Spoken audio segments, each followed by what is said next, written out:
Hey, I'm back. Maybe I can prop this up. I think I like that. All right, so today I'm fashioning the apron my mom made a few years ago. That.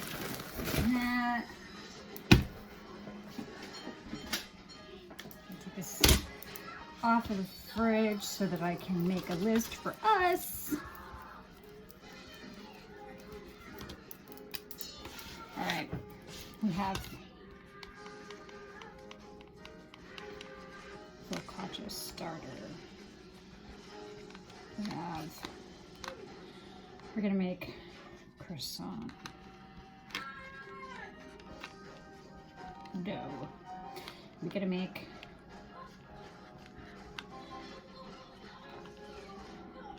biscuit dough. We're gonna make bagel dough. All right. Let's go make some dough. Okay. Focaccia starter.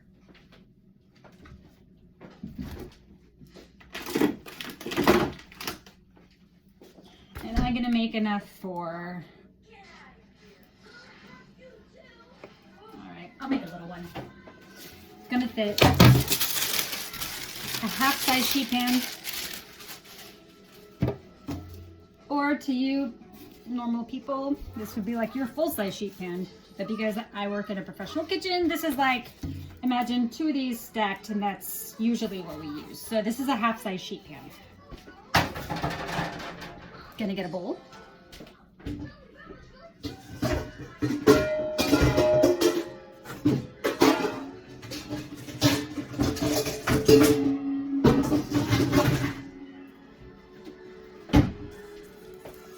Not even.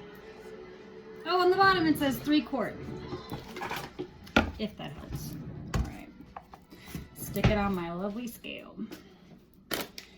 And these are all eyeballed with the yeast anyway. But the original recipe calls for, I think, like 1/2 ounce.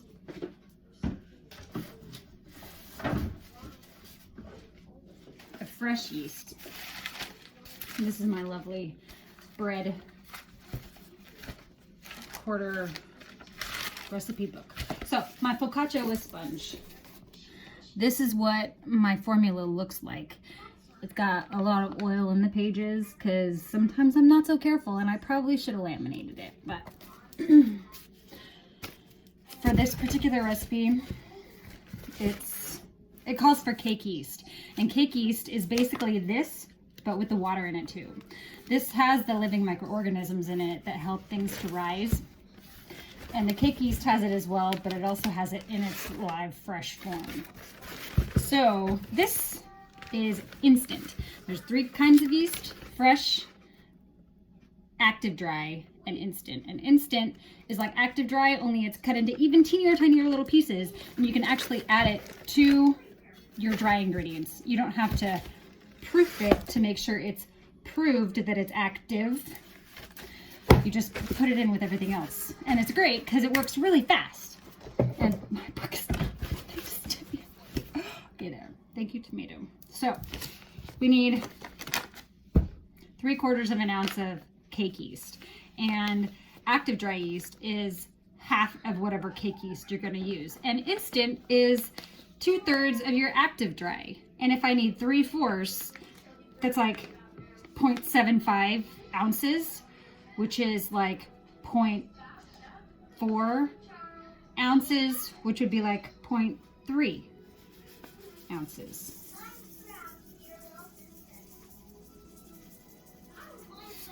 .3, but for kicks and giggles, we make it nice and tall. Oopsies.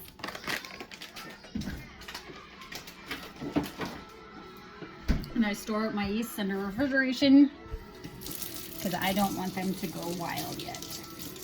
And I'm using tap water, but I'm also using warm tap water.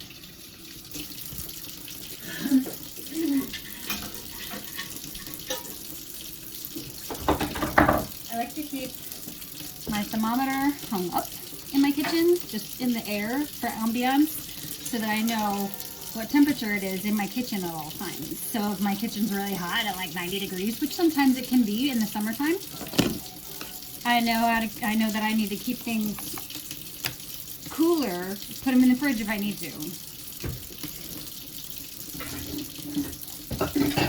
My handy dandy tool.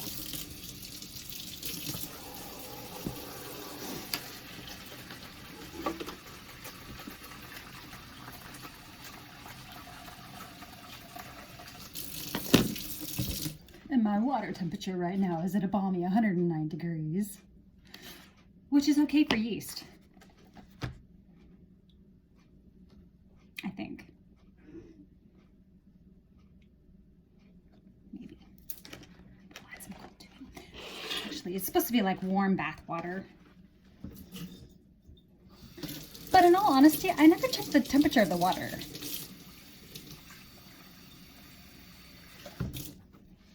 I always figure if it's warm enough for children to take a bath in. So now it's at 104, which is fine. So now I need a lot of water, a pound and 2 ounces. Because right now I'm making what's called a yeast sponge.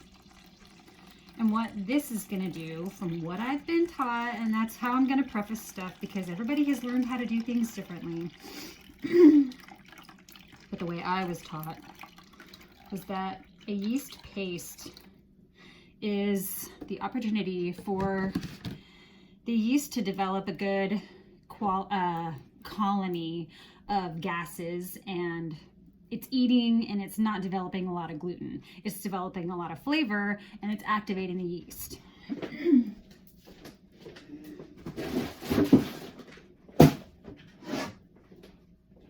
Now, this is how I store my bread flour. And I need 11 ounces? Yes, I remembered. So now that I have my yeast in here and my warm water in here for my yeast paste, and it's gonna look a little bit like pancake batter. I am getting things started. And I am starting to develop some gluten, because gluten will develop on its own naturally if you just let it sit. That's why sourdough is so great. It's not tough and it's not chewy. Or no. It's not tough and it is chewy because you're allowing all of that gluten to form all on its own. Because you're just letting it sit and do its thing naturally. So now, I mean, that's why my sourdough always takes 3 days to make for me, because I'm giving it that time to feed and develop without overworking it and making it tough, because that's what overworking flour will do. It will make it tough and cardboardy, and we don't like that. We want big open structures, especially with focaccia too. We like bigger open holes, and we'll see it at the end when we bake it off. So this is actually going to be a 2-day bread. And this is all I'm doing.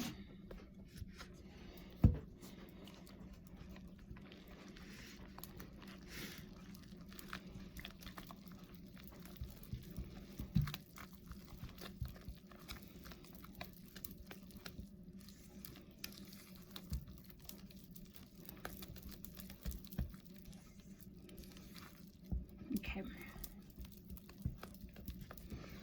Now that I've got that nice and wet everywhere, I don't see any dry. There's a lot of lumps. Lumps are fine. Okay. Just gonna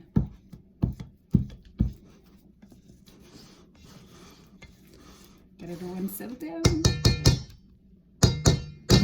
Okay.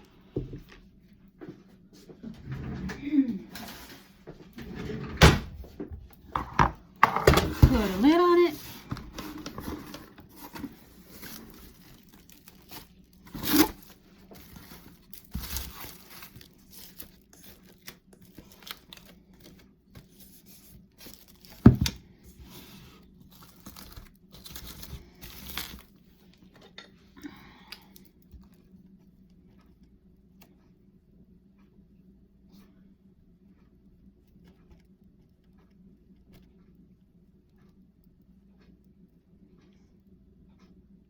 Today's the 21st. All right, I've dated it, labeled it. We're gonna let it sit on the counter for 2 hours or whatever. And we'll come back to it and look at it. And it should be super active, super happy. I'm just gonna let it hang out. What'd you do? Making bread. Ew. All right, and next. Okay. Check. What's next? Croissant dough. How's your foot? It's better. You want to help? I don't know what to do. Yeah, I don't know how you can help. So, regular butter. Can I get you anything? Can I have some water? Absolutely. Okay. Actually, what I want to do first. How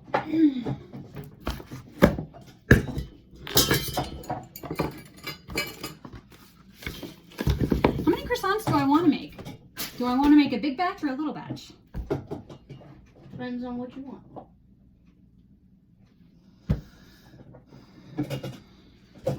I mean, bigger batches is more work, right?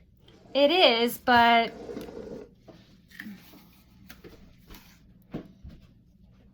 it's kind of easier in a way. We'll do big batch. We'll do a double. That way we can split plain croissants and plain croissants and chocolate croissants. We can make some chocolate croissants. To make it fair, you could just make a small batch of normal sized croissants and a big batch of small sized croissants. No. We're gonna make one batch of croissant dough, and we'll split it because I'm gonna laminate it.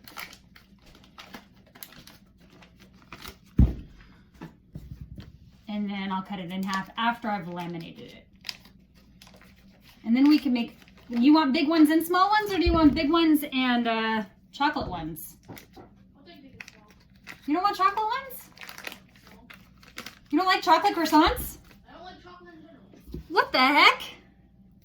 What? The only chocolate thing I like is Hot Pocket. That's not true. You like chocolate chip cookies. Sure. Sure. What about chocolate cake? I'll count that as half. Why do you count that as half? I don't know. I just wanted to say Because I'm only half right, or I'm all the way right? Sam, why don't you be a part of this segment? You can just like talk to me while I'm working. I'm sure everyone loves to just hear us talking together. You turned off the movie. Is it over? No. Okay. Oh. All right. In the bowl is salted butter. It's 2 pounds minus 4 ounces, which is 28 ounces.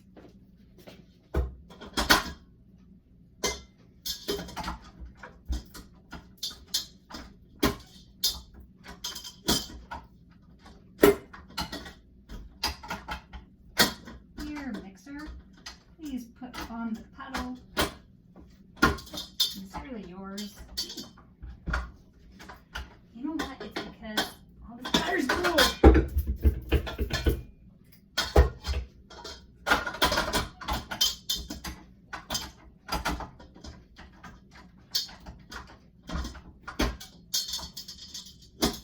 Oh my gosh, it won't go on. What is the matter with you?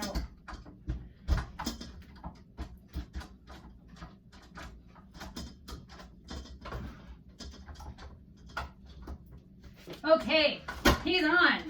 Go up. Go slow. Okay, bye. All right. So, to my butter, that I really don't want to put on very high, because if I did that, then I'd be incorporating air into my butter pack. And air into a butter pack is not the best thing for a butter pack.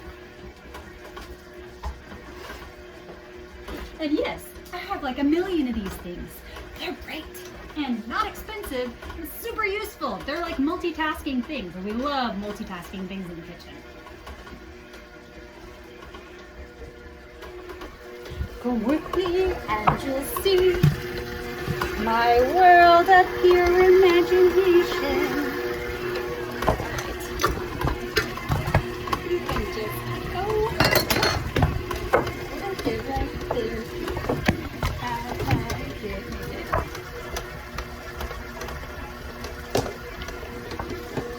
Guess what? I'm gonna have to turn this up. But first, let's scrape it down.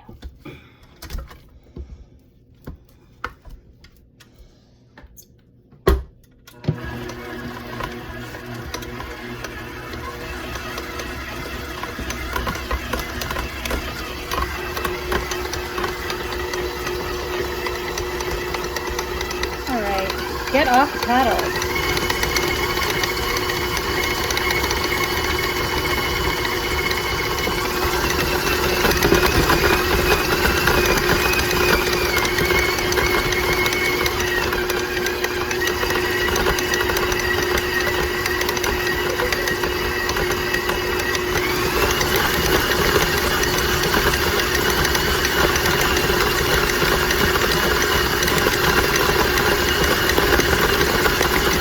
So excited.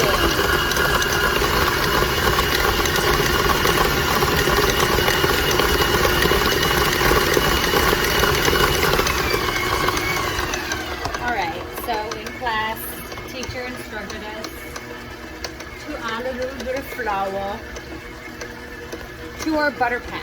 And I believe this is so that it becomes a little bit more malleable, meaning you can move it, but it's still cold, but it's not melted.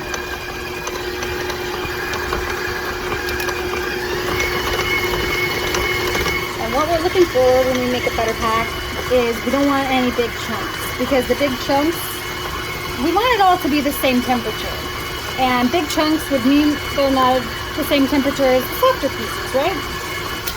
All right, so I think this pretty well softened to the point where we can make a butter pack. Okay. And to do that,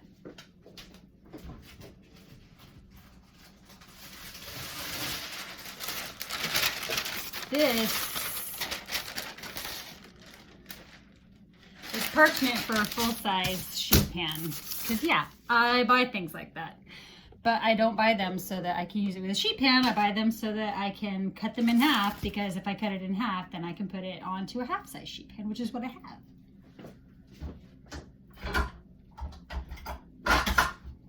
But in this case, I'm going to use the whole thing for my butter pack.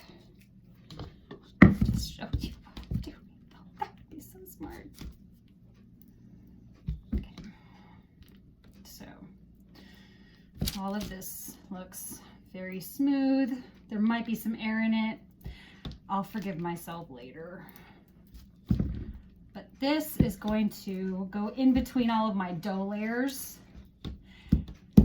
And I'm doing this in order so I don't have to keep cleaning my machine between doughs. And you'll see.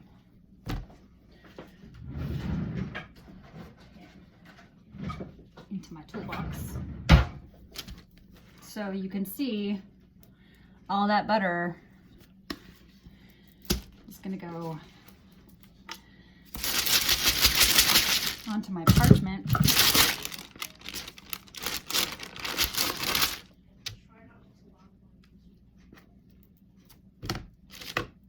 Sam's going to watch a show called Try Not to Laugh on YouTube.